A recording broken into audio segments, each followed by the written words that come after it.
Competition പങ്കെടുക്കുന്ന മലയാളികളാണ്. പക്ഷെ നമുക്ക് അതിനുള്ള സൗകര്യമില്ല. നമുക്കിവിടെ എല്ലാ സൗകര്യങ്ങളും ഒരുക്കണം. ഒരക്ഷരം പോലും തെറ്റിയില്ല.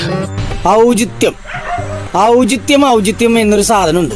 ഒരു മനുഷ്യനായ കുറച്ചൊക്കെ ഔചിത്യം വേണം. കേരളത്തിൽ ഇതിന്റെ സാധ്യതയുണ്ട്. സാധ്യതയെ എല്ലാ നിയമപരമായ പരിരക്ഷയും നൽകി ഉറപ്പുവരുത്താനുള്ള സൗകര്യങ്ങളും.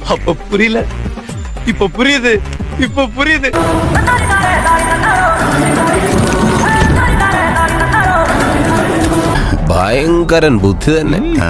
വലിയ അനുഭവമാണ്. വലിയ അനുഭവം എന്ന് പറഞ്ഞാൽ ഞാൻ ആരെയും നിർബന്ധിക്കില്ല, പക്ഷെ അതൊരു വലിയ അനുഭവമാണ്. ഈ രാഷ്ട്രീയ സാഹചര്യങ്ങൾ എപ്പോഴാണ് മാറി മറിയുന്നെന്ന് പറയാൻ പറ്റില്ലല്ലോ. ഒരു മുൻകരുതൽ. ഈ കുഴികൾ നന്നാക്കണമെന്ന ആവശ്യം ഏറെ നാളുകളായിട്ടുണ്ട്. എന്നാൽ കുഴികൾ അടയ്ക്കാൻ പോലും നടപടി ഉണ്ടായിട്ടില്ല. ഇതോടെയാണ് മുൻ ബ്ലോക്ക് പഞ്ചായത്ത് അംഗം കൂടിയായി ഗിരിജകുമാരി പ്രതിഷേധവുമായി രംഗത്തെത്തിയത്.